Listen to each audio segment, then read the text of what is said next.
नमस्कार दोस्तों, जय श्री कृष्णा, राधे राधे।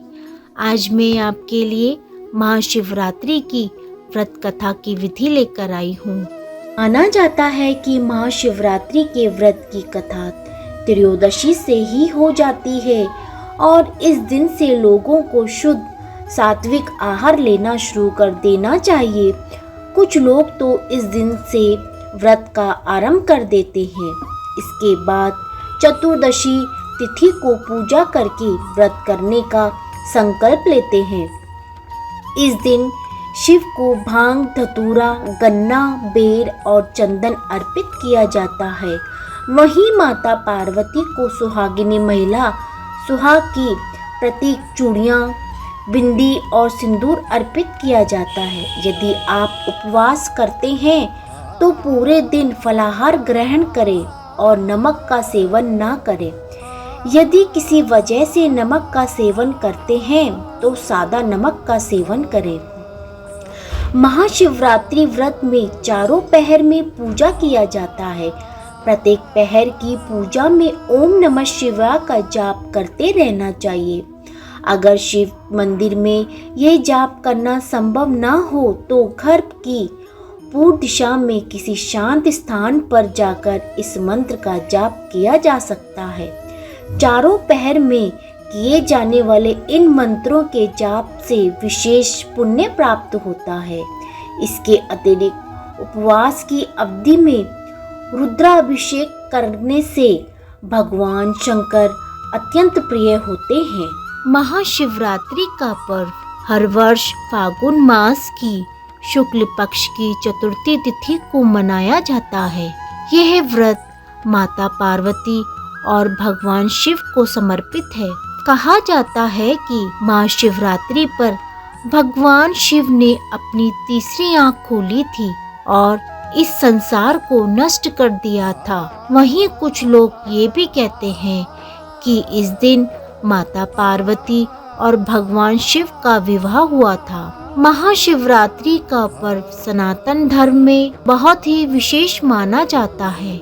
मान्यता है कि महाशिवरात्रि पर भगवान शिव की आराधना करने से सभी कष्ट दूर हो जाते हैं और भय पर विजय की प्राप्ति होती है। मान्यताओं के अनुसार महाशिवरात्रि पर पूजा करके कथा अवश्य सुननी चाहिए। शिवरात्रि की कथा। चित्रभानु नाम के शिकारी की ये कथा शिव पुराण में मिलती है। बहुत समय पहले चित्रभानु अपने परिवार का पेट भरने के लिए शिकार किया करता था।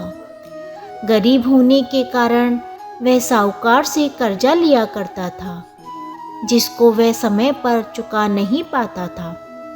अपने कर्जा वसूलने के लिए एक दिन साहूकार ने चित्रभानु को कैद कर लिया, जिसकी वजह से वह चित्रभानु को भूखा प्यासा रहना पड़ा। इस बीच चित्रभानु ने भगवान शिव की आराधना की।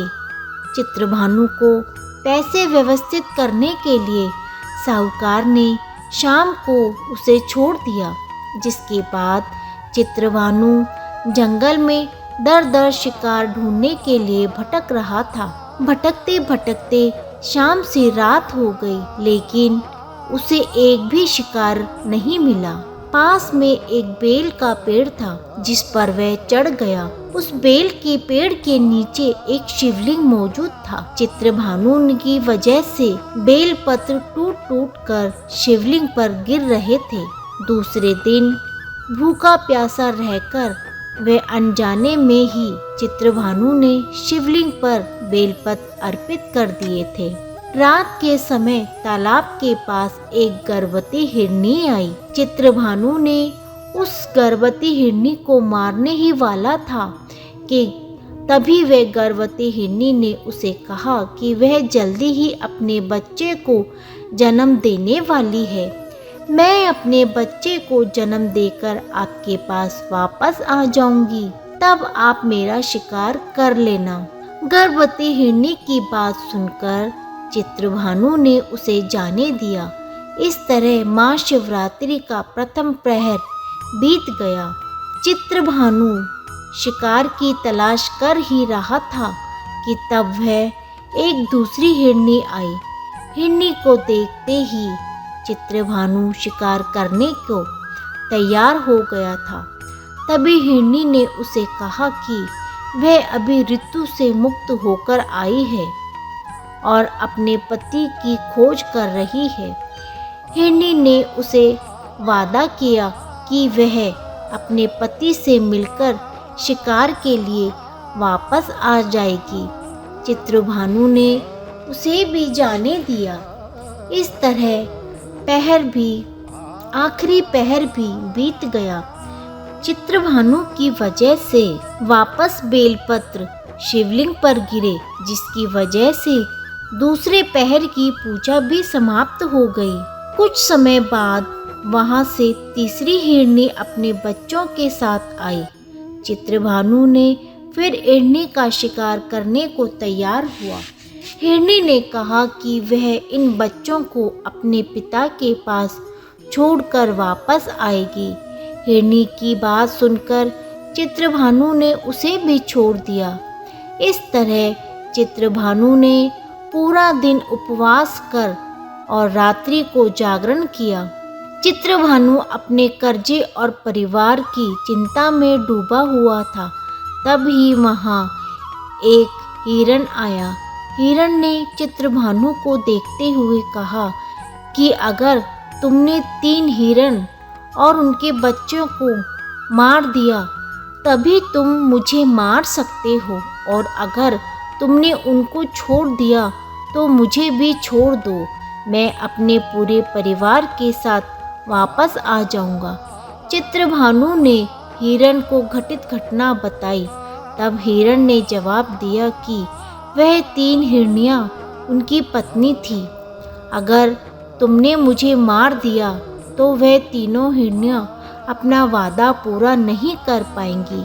मेरा विश्वास करो, मैं अपने पूरे परिवार के साथ वापस आ जाऊंगा। हिरण की ये बात सुनकर चित्रभानु ने उसे जाने दिया।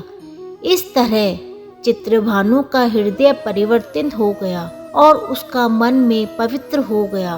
रात को चित्रभानु ने भगवान शिव की आराधना की थी। उसकी वजह से भगवान शिव उस पर प्रसन्न हो गए।